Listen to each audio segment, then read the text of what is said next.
Assalamualaikum warahmatullahi wabarakatuh. Saya Khairul Anam dari kelas TI 4363 dengan nomor induk mahasiswa 120-49038. Di sini saya akan mempresentasikan tentang GDP atau PDB. Untuk memenuhi tugas minggu 8 dari matkul pengantar ilmu ekonomi.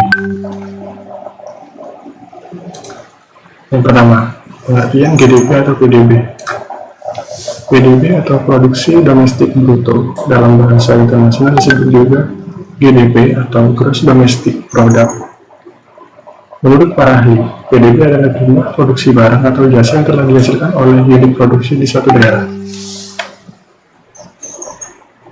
PDB dapat dijadikan sebagai alat ukur untuk indikasi pertumbuhan ekonomi di suatu negara.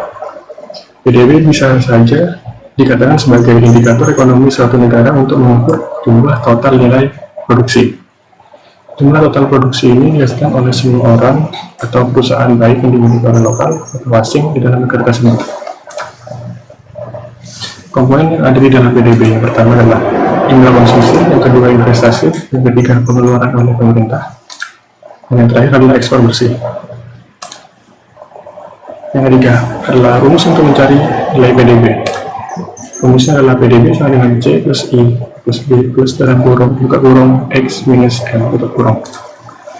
Di mana PDB untuk produk domestik bruto, C untuk konsumsi rumah tangga, I untuk investasi, B untuk konsumsi pemerintah, X untuk ekspor, dan yang terakhir M untuk impor.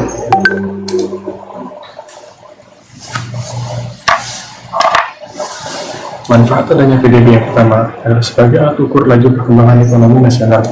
Yang kedua, alat pengukur kemajuan ekonomi antar negara. Yang ketiga, cara untuk mengetahui struktur perekonomian suatu negara. Dan yang terakhir, sebagai landasan perumusan kebijakan pemerintah.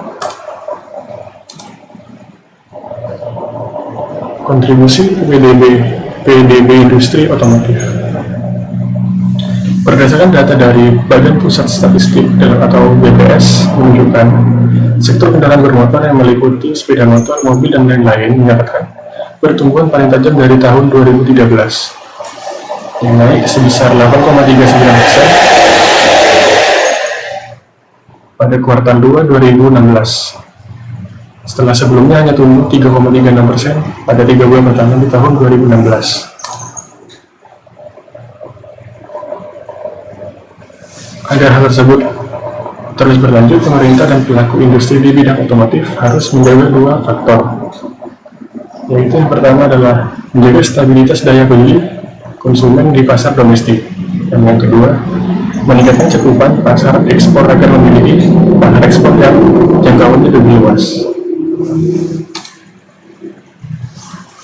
Berdasarkan data dari Gaikindo, telah terjadi perbaikan daya beli masyarakat di kuartal 3 pada tahun 2016. Oleh karena itu, hal yang harus dijadikan sebagai prioritas utama pada saat itu adalah perluasan pasar ekspor global. Ekspor tersebut yang sangat berdampak pada persentase peningkatan pertumbuhan penjualan otomotif industri otomotif. Dan yang terakhir, di tahun 2016, pemerintah sedang melakukan proyek besar-besaran dalam bidang infrastruktur, dan hal tersebut sangat berdampak positif bagi angka penjualan industri otomotif. Dengan adanya proyek infrastruktur secara besar-besaran pada tahun 2016 tersebut, telah berdampak pada kenaikan angka penjualan di industri otomotif seiring pengerjaan infrastruktur tersebut. Sekian, terima kasih.